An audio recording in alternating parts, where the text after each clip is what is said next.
Hello my lovely friends, my name is Ava and today we're going to be talking about the 13 books that I ended up reading in August.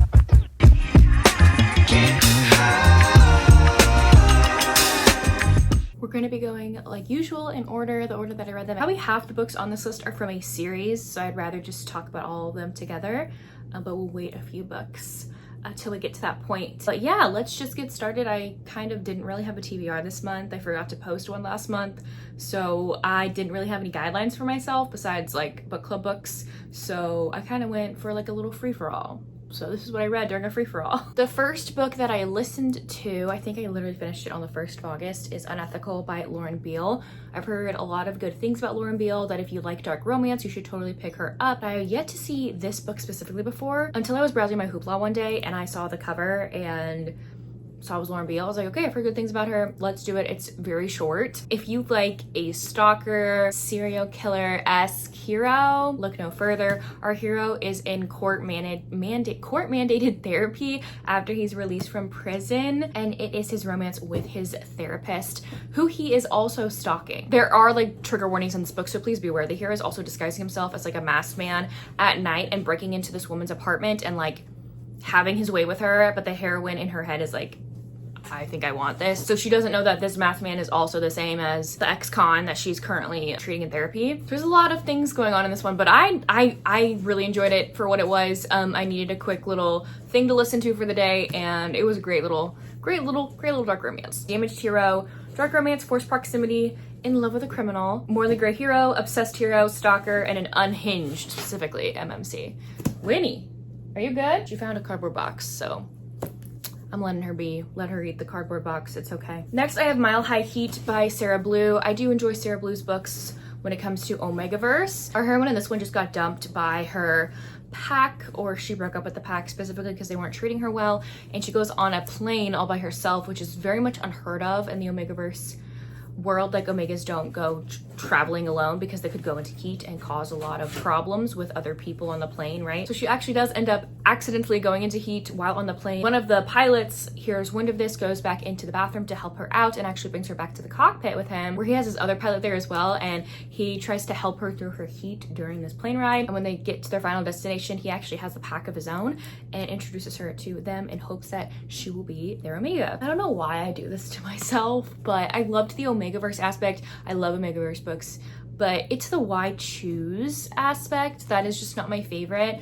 I want sword crossing. If there's going to be multiple people in a sexual relationship, I would like everyone to be in love with each other, or at least like get off with each other, you know what I mean? And like, two of these guys are biological brothers, which kind of was a little bit weird to me. I don't know, like they were all with her at the same time. It's just a little weird for me. This one was a little bit more realistic when it came to I choose, of like the guys being kind of jealous of each other at some points, because in a lot of YQs you don't get that. They're like, yeah, no, I'm fine with her being with other men. Like, is that realistic? So I don't know why I keep doing this to myself. I just like, I find a good book online, the cover was really cute, and I was like, okay, let's try. I really do like Sarah Blue's books sometimes, and I make myself fail because I'm like, I'm not gonna like why choose. Why am I picking it up, Avery? So yeah.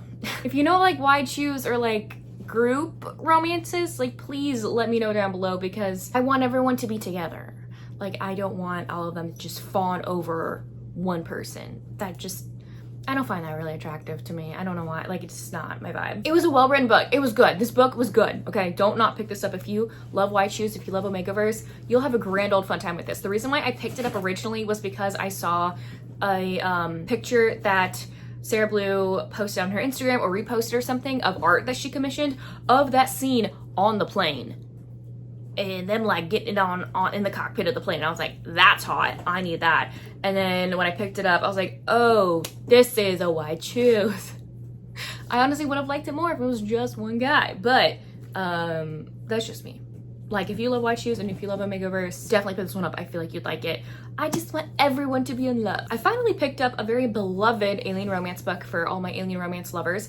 This is Strange Love by Anne Aguirre. This is one of the most unique alien romances I've ever read, and it was like, it's funny at moments. It's supposed to be funny. It's supposed to be like tongue-in-cheek kind of funny. Their relationship as a whole was really interesting to me because it's not really physical, it's not really feasible in the physical aspect to be with each other. So it's just, it was really cool because not all aliens, I guess, if aliens do exist, not all of them are humanoid and like look like us to a certain degree and have like same reproductive organs or whatever the case may be. And this was really interesting because this is the first alien romance that I've read where that has been the case. So pretty unique for me. Anyway, our heroine in this one, she has been abducted actually from our hero, by our hero, accidentally. He is an alien and he's flying on a spaceship, and he's actually been having like an online relationship with this alien woman. He's gonna go pick her up, and they're gonna be mates. They're gonna like go through this trial together on his homeworld where in the end, like, you get approved whether or not you can be mates and reproduce together. So he goes to this planet thinking that this is where she is, and he accidentally kidnaps our heroine instead, who's a human woman, like currently in like Civil War era garments, because she's doing a reenactment with a bunch of other people, and her dog is with her too. He ends up kidnapping her and the dog. And he's like, oh, you're not this woman that I've been messaging? And she's like, no. But he can't like really take her back to Earth at the moment because this was his only shot to find a mate and to have offspring. So he's like, will you please do this for me? Like, please. And so she's like, oh, okay, why not? And so they go through these like mating trials together. So it's very tongue-in-cheek, very funny. Like, I had a grand old time with this. Did not take itself seriously whatsoever. Another hilarious aspect in here is the hero gave a language chip to the heroine, obviously to understand languages, but also the dog, because he felt like the dog isn't a pet. Like, he thought the dog was like a person, right? And so Snips gets a language device as well, so he can talk. And it's hilarious. One of my favorite things about this book was listening to Snips talk and hearing his like monologue that just like bleh, like vomits out of him. It's hilarious. Overall, this is like a sweet, banter-filled, hilarious, unique monster romance. If you've not picked it up yet, like, it's kind of beloved in the genre, I feel like, for a reason. Tropes, alien romance, books with pets, cinnamon hero, and it is pretty funny. I did a reread of The Madness of Lord Ian Mackenzie by Jennifer Ashley. I wanted to reread it so I can continue on with the series. I think there's like maybe 10 books in this series, and I've only read up to number 3 or 4. So why not just pick it up and reread it? I truly love this book. It's one of my favorite historical romances, and it's one of my friends, like a bunch of my friends' favorites as well. The heroine in this book, she's a widow, and she is actually engaged to marry this rich, wealthy man. That man is currently, at the beginning of this book, first chapter, is at Ian's home to sell him some fine china, because Ian collects that.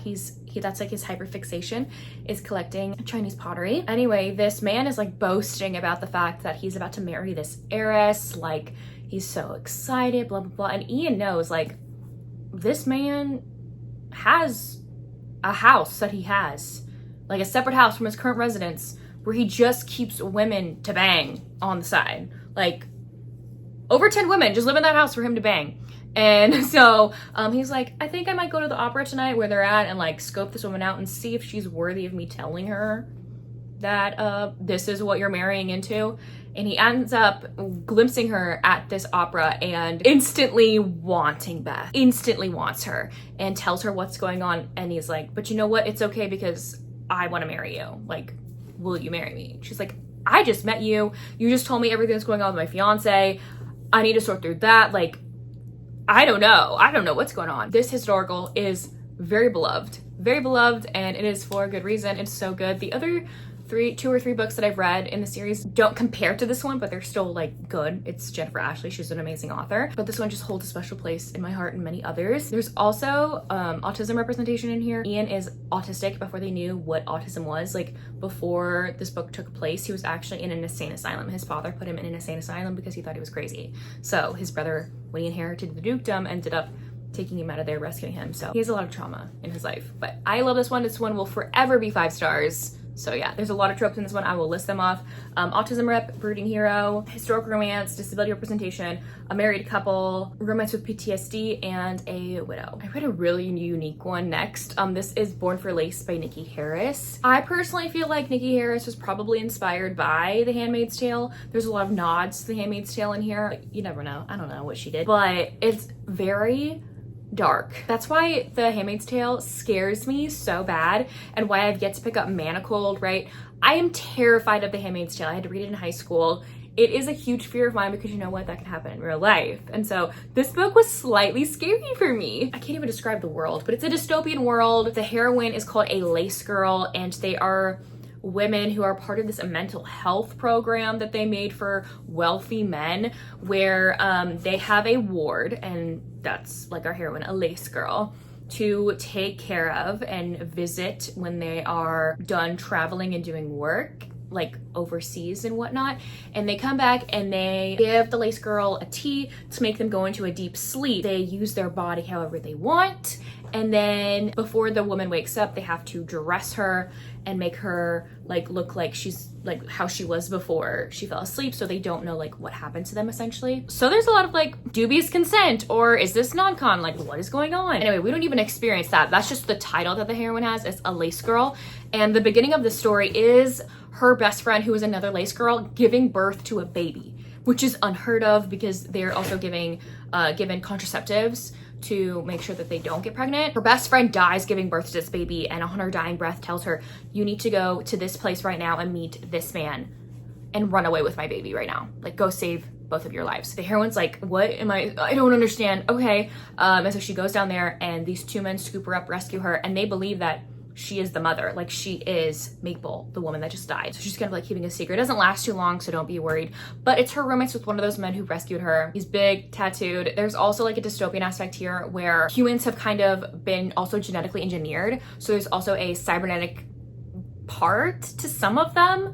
I don't like, it is like so much is going on in here. I can't even really talk about it, but it's her romance with one of those brooding, very sexy men that rescue her. So it's also about her like raising this baby. This baby is now hers. Now his name's Sparrow. The reason why she had to run away with the baby and why Maple made her run away becomes clear in here, and so she's on the run with this baby. It's going to be on the run with this baby for the rest of her life. So yeah, it's very interesting, very unique. I don't know if I will continue on with the series, maybe, but if you're wanting a really unique romance, dystopian, dark, definitely pick this one up. This one is age gap, alpha hero, a baby is in here, the breeding kink, it's a dark romance, dystopian, the lactation kink is in here, okay.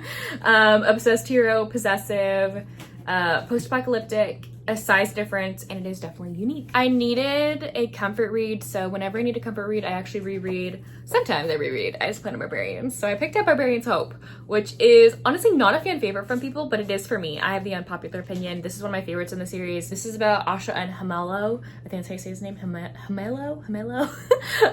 But this is the only, in the Ice Planet Barbarian series, the only romance that we get to read about where it is two Sukui aliens falling back in love with each other. Most of the time it's like a human alien pairing. Both of these people are aliens. This is second chance because when they were first mates, they were very much in love, and they actually lost their baby, and ever since that point they don't speak to each other, they don't associate with each other, they're not in each other's lives because they've both hurt the other with the loss of their baby. They're both grieving and have experienced a lot of loss, but this book is about resonance happening again, them being like, are we gonna go through this and be back to each other's lives for the baby that we've always wanted? So I love this one a lot. I just need to come and read at that moment, so I had to pick this one up. Okay, we're now into that little portion I talked about where I'm just gonna be talking about a bunch of books in one series really quick. I read 5 books of the Maiden Lane series in August, and yeah, let's mention them really quick. So the Maiden Lane series are romances that take place on Maiden Lane specifically,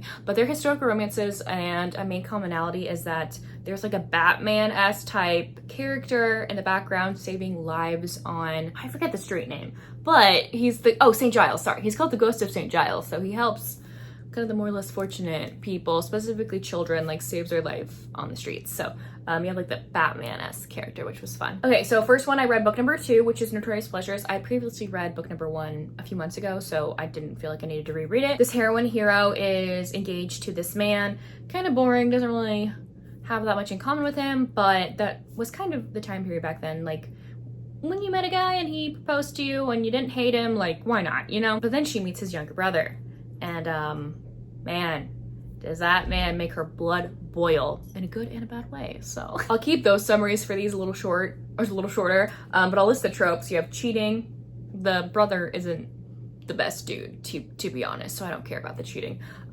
Forbidden, falls in love with his brother, and it's a historical romance. Book number 3 is Scandalous Desires. This one might be my favorite so far, possibly, besides 2 books that I read farther in the series previously. Those were awesome as well. But for the ones I read this month, I think this one might be my favorite. The heroine was recently widowed. She works at an orphanage, and she has kind of adopted this baby who was left on her doorstep months ago, kind of like as her own. Her name's Mary Darling, and like she loves this baby. Like this baby is hers. Like this baby is like her daughter at this point. Mary Darling gets taken, and she knows where she's been taken. Like she like instinctively knows, and goes to this pirate lord, and that's our hero. And actually the pirate lord may or may not be the baby's biological father. Anyway, this pirate lord has taken Mary Darling to lure our heroine, and it's her romance with the pirate lord. I love a pirate so much. Are we surprised that I loved this one? So that one was so fun. Tropes in here, there's a baby, it's a historical romance, in love with a criminal, morally gray, MMC, pirates,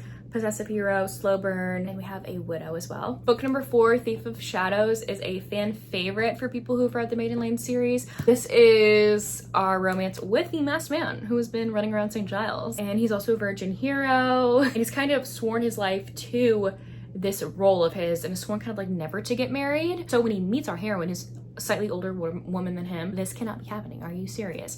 I've devoted my entire life to this, but once he falls for her, all bets are off. Like no one else can have you. Tropes, angsty, historical, older woman, and a virgin hero. Lord of Darkness is book number 5 in the series. This book actually starts out with our heroine trying to almost kill our hero, but he's like in a mask. She doesn't know who he is, so she doesn't know that she's actually pointing a gun at her husband. She got into marriage of convenience years ago, and basically got married to him, and then was shipped off somewhere else with her family, and hasn't seen him since. It's been a few years. Anyway, it's her going back to her husband, who is an older gentleman, and is like, you know what, I want a baby really badly, so I'm gonna try and woo my own husband. So that's this one. There's obviously a secret identity in here because he is like a masked man, and she literally tries to kill him. It's age gap, hidden identity, historical romance, marriage of convenience, and we have a romance with a married couple. Okay, the last one that I have to mention in this series for this video, and then we'll get on to the other books that I finished.